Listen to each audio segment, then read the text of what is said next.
नमस्कार दर्शक बंधु पुणी थे आपण मन को स्वागत जनाऊँगी मु पंडित रंजन दास आपणकर प्रिय चैनल गीता भागवत आश्रम पंडालम यही पर्यायक्रमे आमे महाप्रभु जगन्नाथंकर अद्भुत महिमा अद्भुत अति आचंबित महात्म्य विषय रे जानिबा को चेष्टा करिबा। तेणु यही पर्याय रे आमे जानिबा महाप्रभुंकर श्रीमंदिर बड़देउलर नीलचक्रर महिमा कौन कि विभूति कि महात्म्य कि रहस्यमय तथ्य ए नीलचक्र विषय अच्छी आमे आज यही एपिसोड प्रथम एपिसोड माध्यम प्रथम पर्याय आमे जानिमा नीलचक्र महिमा। तबे ये नीलचक्र होची महाप्रभुंकर सुदर्शन प्रतीक जहाँ महाकाल कहा जाए।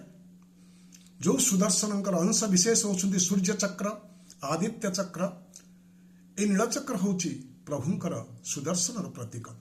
तेज जदि सुदर्शन प्रतीक ये चक्र नाम नीलचक्र कहीं तेणु यही महात्म्य टी आपण मैंने समस्ते पुरी गले बड़देउल नीलचक्र को देखि था किंतु केबे देखिछंती सूर्य उदय समय रे नीलचक्र वर्ण श्वेत वर्ण ही थाए। तापर जितेबाला सूर्य उदय हेबे धीरे धीरे ये ईषत नील वर्ण धारण करिथाए। आउ मध्याह्न समय रे प्रभुंकर बड़देउलर उपरि भागर चक्र घन नील वर्ण धारण करिथाए। तेणु ये जो वर्णर परिवर्तन आपण मान देखिबे ए नील वर्ण धारण करथिबारु ए चक्र नाम होची नीलचक्र। आउ अति अद्भुत जितेबले सूर्यास्त समय जदि आप नीलचक्र को देखिए ये बैगणी वर्ण बेगुनी वर्ण बा भायोलेट कलर आपन को देखा जिवो। तेबे ए नीलचक्र महाप्रभुंकर सुदर्शन प्रतीक। तेणु जितेबले नीलचक्र को आम देखा सुदर्शन स्तुति सुदर्शन स्तोत्र भी गान करिपरिबा।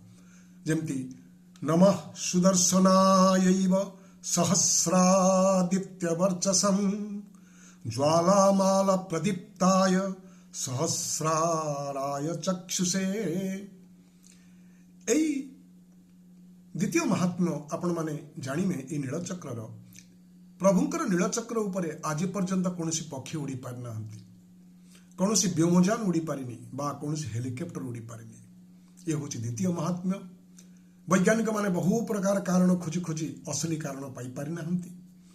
आउ तृतीय महात्म्य रहस्यमय तथ्य ये नीलचक्र विषय रे आपण माने जानिले आश्चर्य हेबे। जानिछंती केते जण जानि पाई पारंती। आपण माने पुरीर जेकोसी दिगरु पूर्व पश्चिम उत्तर दक्षिण बा 10 दिगरु नीलचक्र को देखिले नीलचक्र आपण मानंकु मुहाई थिबा बा नीलचक्र सम्मुख भाग से चक्र भागटा सबु बेले आपण आड़े मुख करके थाए। ये होची नीलचक्र तृतीय महिमा। ये जो चक्र आपण मन जानिले आश्चर्य हेबे।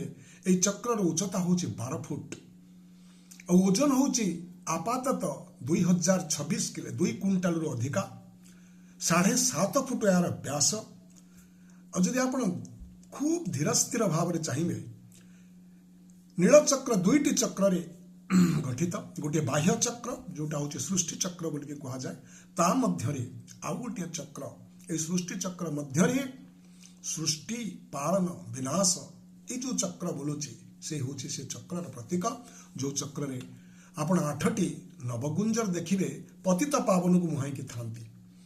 विभिन्न ये 8टी नवगुंजर विषय बहु पौराणिक तथ्य अच्छी किंतु मुझे जानी ये 8टी नवगुंजर होती पंच महातत्व पंचभूत सहित मन बुद्धि अहंकार ये 8टी मिशिची जहाँकि जीव को मोहित करके रखुची। तेणु 8टी नवगुंजर पतित पावन को चाहिए सते जमी कहते प्रभु ये अष्टधा प्रकृति आमको उद्धार कर।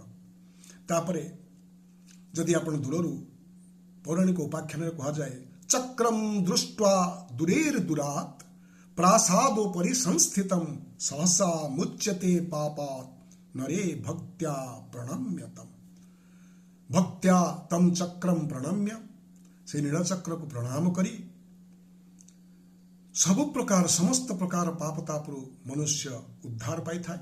ଅଷ୍ଟଧାତୁରେ ନିର୍ମିତ ଏହି ନୀଳଚକ୍ର, ଯିଏକି ବୈଜ୍ଞାନିକ କାରଣରେ କୁହନ୍ତି ସମସ୍ତ ପ୍ରକାର ଘଡ଼ଘଡ଼ି ଚଡ଼ଚଡ଼ିରୁ ମନ୍ଦିରକୁ ରକ୍ଷା କରିଥାଏ। ମନ୍ଦିରର ରକ୍ଷା କବଚ ବି ନୀଳଚକ୍ର କୁହନ୍ତି। ତେଣୁ ଏହି ମହତ୍ ତତ୍ତ୍ୱ ଆପଣ ନୀଳଚକ୍ର ବିଷୟରେ ଜାଣିବେ। ଗୋଟିଏ କଥା ପରୀକ୍ଷା କରିବେ ଯେ ପୁରୀର ସମସ୍ତ ଦିଗରେ ଥିବା ସମସ୍ତ ପ୍ରାସାଦ ଉପରୁ ବିଲ୍ଡିଂର ଛାତ ଉପରୁ ଯଦି ଦେଖିବେ, ଆପଣ ଦେଖିବେ ନୀଳଚକ୍ର ଆପଣଙ୍କୁ ହିଁ ମୁହାଁଇଛି। ଆଉ ଗୋଟିଏ ଷଷ୍ଠ ମହିମା, ଅତି ରହସ୍ୟମୟ ତତ୍ତ୍ୱ, ଏ ନୀଳଚକ୍ରର ଛାଇ କେବେ ପଡ଼ିନି। ଆପଣମାନେ କହିବେ ଉପରେ ଉଡ଼ୁଥିବା ପକ୍ଷୀର ଛାଇ ଏଇଥିପାଇଁ ପଡ଼ୁନି, ଛାଇର ଶୀର୍ଷ ବିନ୍ଦୁ ଆକାଶରେ ବିଲୀନ ହୋଇଯାଏ।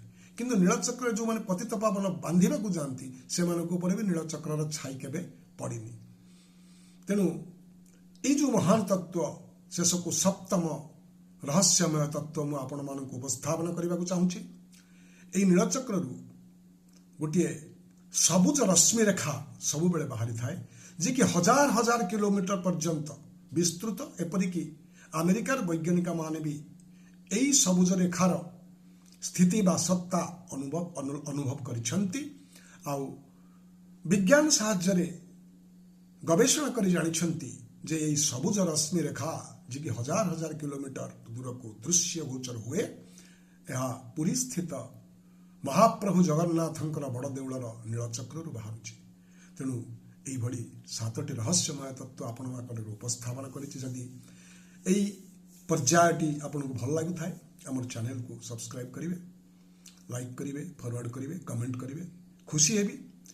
ଏହାପରେ ମୁଁ ମହାପ୍ରଭୁଙ୍କର ଆହୁରି ରହସ୍ୟମୟ ତତ୍ତ୍ୱ ବିଷୟରେ ଉପସ୍ଥାପନ କରିବି। ଆଜିର ପର୍ଯ୍ୟାୟ ନୀଳଚକ୍ର ବିଷୟରେ ଯେଉଁ ମହାମହିମା, ଅଦ୍ଭୁତ ରହସ୍ୟ, ଏଇଠି। ଜୟ ଜଗନ୍ନାଥ, ନମସ୍କାର, ହରି ଓମ୍।